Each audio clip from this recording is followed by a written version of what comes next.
बहुत ध्यान पूर्वक सुनिए। आपको संकट अपने कारण नहीं, अपनों के कारण है। घर में जो स्वास्थ्य पीड़ा और दरिद्रा ने जो वास ले रखा है, तो ये और किसी ने नहीं, जो गुप्त शत्रु हैं, गोपनीय शत्रु हैं, इन्हीं शत्रुओं के कारण घर के अंदर पीड़ा आ रही है। सबसे पहले अपने घर के अंदर शत्रुओं के द्वारा जो पीड़ा भेजने का जो द्वार है, उसको बंद कर दो। जो पहले से उन्होंने व्यवस्था कर रखी है, शत्रुओं ने आपका गला दबाने की जो कोशिश कर रखी है, उसके लिए समाधान का रास्ता अपनाओ। बहुत ध्यान पूर्वक सुने। मात्र केवल आपका शत्रु आपको सामने से आके वार करे, केवल वही हमारा शत्रु है, तो ये बिल्कुल गलत बात है।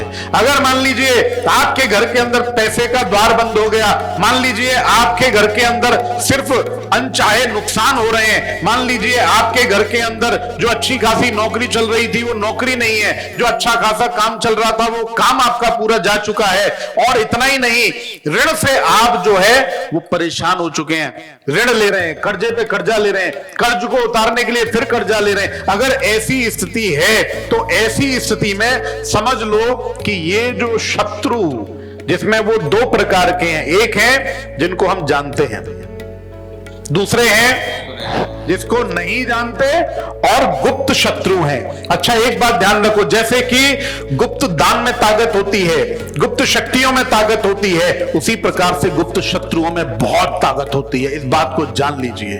तो जो हमारे को इन गुप्त शत्रुओं को जो सबक सिखाना है, और हमें अपने घर में शांति लानी है, सुख लाना है, समृद्धि लानी है, लक्ष्मी लानी है, ऐश्वर्य लाना है, व्यापार को चलाना है, नौकरी अच्छी तरह से करनी है, उसके लिए बहुत अच्छा समाधान बता रहा हूं, कर लीजिएगा। आपको 9 काली मिर्च लेनी है। 9 काली मिर्च को एक दीपक के ऊपर आप रख लीजिए। उसके बाद में भीमसेन कपूर, जानते हैं, भीमसेन कपूर लीजिए। भीमसेन कपूर को उसके ऊपर पूरा बुरक दो इस तरीके से, और उसमें थोड़ा सा तेज पत्ता डाल दो, और उसके बाद में अग्नि प्रज्वलित कर दो। अब जब ये जल रहा है, जलते समय हाथ जोड़ करके आपका जो शत्रु है उसका नाम मनस्मरण कर सकते हैं, नाम ले सकते हैं 21 बार। और मान लीजिए शत्रु का नाम ही नहीं पता, फिर क्या करें? तो गुप्त शत्रु है वो, तो गुप्त शत्रु के लिए आपको गुप्त शत्रु ही बोलना है 21 बार, और हाथ जोड़ करके यह प्रयोग आपको शनिवार के दिन करना है। शनिवार को जब आप प्रयोग कर रहे होंगे, उस समय पर शनिदेव का ध्यान करो, क्योंकि कर्मों का दंड शनिदेव ही देते हैं। और शनिवार के अलावा इस प्रयोग को अमावस्या को भी किया जा सकता है। अमावस्या को जब आप करो तो साक्षात महाकाल भगवान का ध्यान करो। 21 बार महाकाल भगवान को आपको उनका नाम उच्चारण करके, और मन में एक ही मुराद, एक ही भावना रखनी है कि जो शत्रु आपको तकलीफ दे रहा है, जो शत्रु आपको पीड़ा दे रहा है, उसको सद्बुद्धि मिले, और आपके रास्ते जैसे पहले खुले हुए थे, जैसे घर में पहले कोई रोग नहीं था, कोई बीमारी नहीं थी, कोई कष्ट नहीं था, कोई विपत्ति नहीं थी, कोई तकलीफ नहीं थी, वैसा ही पूरा माहौल हो जाए।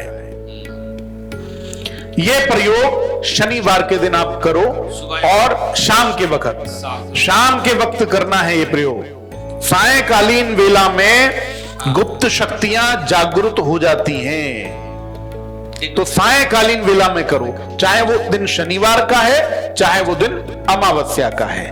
और इस प्रयोग को लगातार शनिवार को अगर आप कर रहे हैं तो 7 शनिवार करो, और अगर अमावस्या को आप कर रहे हैं तो 5 अमावस्या कर लो। आपको इस प्रयोग को करने के तुरंत बाद घर के अंदर जो बीमारी है ना, जो गुप्त शत्रुओं ने भेजी हुई है, ये बीमारी ही नष्ट हो जाएगी। इससे आपका काम बहुत अच्छी तरीके से हो जाएगा।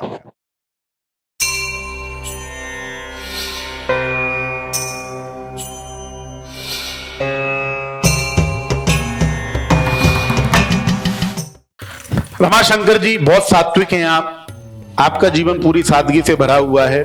आपका बृहस्पति सूर्य बहुत प्रबल है, दूसरों की बहुत मदद की है, जीवन के अंदर बहुत लोगों की सहायता की है, बहुत लोगों की मदद करके आप यहां तक पहुंचे हैं। लेकिन सही बात यह है कि जो भी लोग आपके परिवार से जुड़े हुए हैं, जो भी लोग आपके जो कुटुंब के लोग हैं, उनको आपका ये जो स्वभाव है वो आज इसलिए पसंद नहीं आता कि उनको लगता है आपके ही इसी स्वभाव के कारण आज घर में स्थितियां ज्यादा अच्छी नहीं है। क्यों? जिसने जो मांगा उसको वो दे दिया। मान लीजिए किसी व्यक्ति की हमें मदद नहीं करनी चाहिए थी, उसकी मदद कर दी।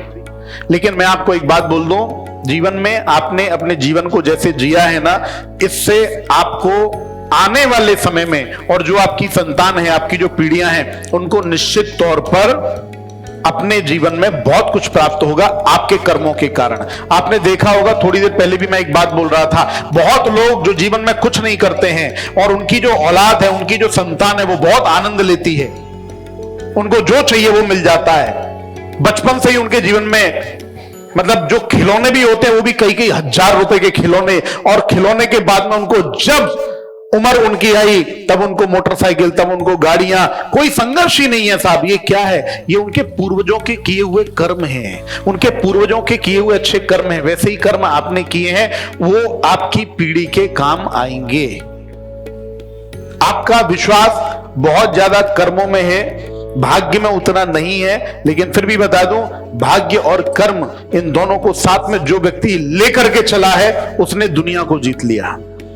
मात्र केवल मेहनत करते रहना, केवल मेहनत करते रहना, ये काम तो बहुत लोग करते हैं, प्राप्ति कुछ भी नहीं होती। लेकिन साथ ही साथ मान लो केवल मात्र भाग्यवादी बन के भी रहना कि मेरे भाग्य में गुरुजी ने बोला है जैसे ही उम्र 75 साल की होगी तो अंबानी की तरह भाग्य खुल जाएंगे, अंबानी की तरह दौलत आ जाएगी। तो कैसे आएगी? उसके लिए रास्ते तो बनाने पड़ेंगे ना। रास्ते बनाइए। आपको भाग्य के अनुसार कौन सा रास्ता, कौन से क्षेत्र में कर्म करने चाहिए, इसका ज्ञान होना बहुत जरूरी है। उससे लाभ प्राप्ति होगी। ठीक है, फिलहाल तो मैं आपको एक ही चीज कहूंगा, अपने स्वास्थ्य रूपी धन का बहुत ख्याल रखिए। अभी ये जो महीना है, माघ का महीना, इसमें सूर्य उपासना से आरोग्य मिलता है, स्वास्थ्य संपदा मिलती है। अगर यदि आप इस महीने रोजाना प्रतिरोज सूर्य भगवान को तिल होता ना, और तिल का जो भुरकटा होता है उसको अपन पीस लेते हैं, वो डाल करके जब आप गुड़ के साथ में आप अगर सूर्य भगवान को अर्पित कर रहे हैं तो जीवन के अंदर आरोग्य रूपी संपत्ति आपको मिलेगी। जब तक जीवन है एकदम निरोगी और मन शांत रहेगा। तो ये महीने सूर्य पूजा के लिए बहुत श्रेयस्कर है, उसको अवश्य करिए। और साथ ही साथ मैं तो ये भी कहूंगा, इस महीने से सिर्फ आरंभ करिए, लेकिन उसका अंत कभी मत करो। प्रतिरोज जो व्यक्ति सूर्य और चंद्रमा इन दोनों का बल जो व्यक्ति संभाल लेता है, वो व्यक्ति स्वास्थ्य और मन के ऊपर विजय प्राप्त कर लेता है। मैं आग्रह करना चाहता हूं सभी को, अगर यदि जीवन में आपको स्वास्थ्य रूपी संपत्ति चाहिए और मन पर विजय प्राप्त करनी है, मन को एकदम शांत रखना है, पूर्णिमा के दिन जब आप चंद्रमा को चांदी या स्टील के पात्र से दूध में थोड़े से चावल मिला करके जब आप अर्घ देते हैं, तो इससे आपके मन को बहुत प्रबलता मिलती है, शक्ति मिलती है। कितना भी बड़ा संकट आ जाए, कष्ट आ जाए, आप जीवन में हार नहीं सकते। कभी भी जीवन के अंदर आप उल्टे सीधे विचार नहीं ला सकते। आज दुर्भाग्यवश किसी के जीवन में संकट आ जाए ना, तो प्राण छोड़ने के लिए तरीके ढूंढने लगता है। आसान तरीका कौन सा है, सोचने लगते हैं, देखने लगते हैं। तो ये महापाप करने की कभी भी नौबत नहीं आएगी जो भी व्यक्ति इन दो उपचारों को करेगा।